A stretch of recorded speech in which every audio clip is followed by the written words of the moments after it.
Welcome back to Studio 701. Our next guest has quite a story to tell. Jackie Stebbins is a former attorney in Bismarck whose life came to a screeching halt when she had some life-altering health issues. After finally being diagnosed with autoimmune encephalitis, or AE, Jackie has made it her mission to educate people about the disease, and she's doing so by starting a new podcast. And here she is. Hi, Jackie. Thank you so much for joining us. Hello, good morning. Good morning, Jackie. Good morning. Why don't you just start off by telling us a little bit about your podcast? When did you get started? I know your husband is helping you, so how is that going? So it's actually going really well, but it was a little bit of a work in progress. The first podcast we did together was actually like the hard drive was smashed, the computer was burnt. It was awful. It was like the worst,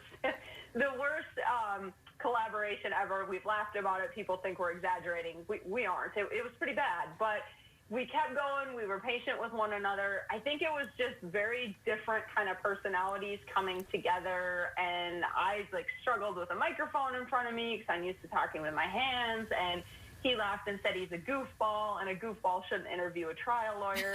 So once we ironed out the kinks, we really took off. You two, I think, are a good balance off of each other, certainly. And you can tell that your husband has some experience behind a microphone. He has a really soothing voice, like he sounds like a radio DJ. So in his former life, he was a radio personality. He was a sports broadcaster. And that's really how the podcast came about. It was Shawns' idea. I have to give him all the credit. I wouldn't even know how to turn a podcast on my iPhone, if not for my husband. And I didn't listen to a lot of podcasts, but it was really his thing. And before World Encephalitis Day, because as you noted, I have a condition called autoimmune encephalitis. It was a very rare and debilitating brain illness that I'm still recovering from. It was his idea before World Encephalitis Day to do this podcast. So we did a 5-part series leading up to World Encephalitis Day, and it exceeded our greatest expectations with the listenership. It was unbelievable.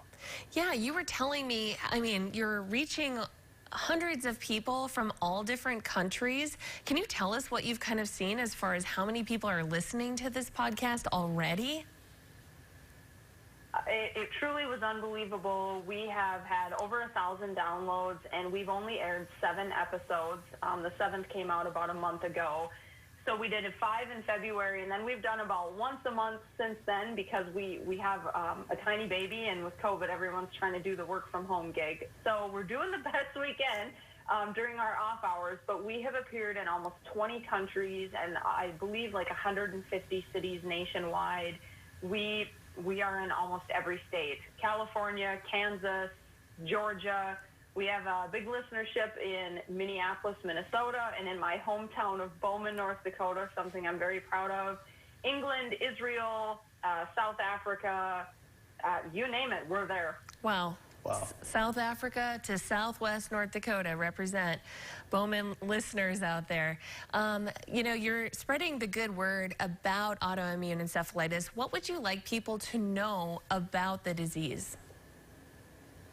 You know, Amber, what I say all the time is I'm just here to spread awareness. I want people to know the words autoimmune encephalitis.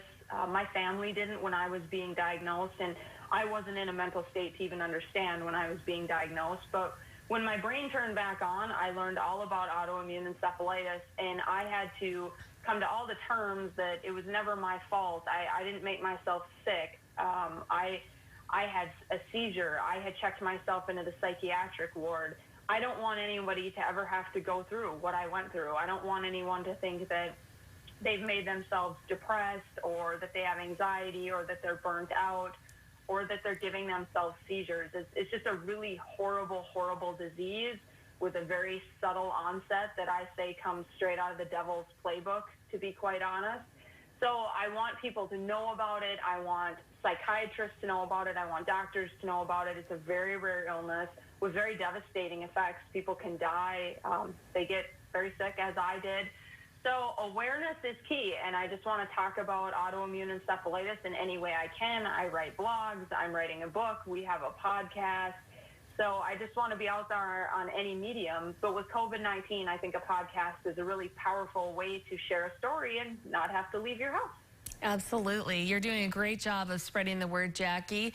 And if you would like to check out Jackie's podcast, search for Brain Fever wherever you get your podcast. And Jackie has an incredible story. And like I said, she's from Bowman. I'm from New England. I used to play against her in basketball. I think she used to win. Every time. Every time. But an incredible story, certainly. Yeah, it certainly is. Yeah.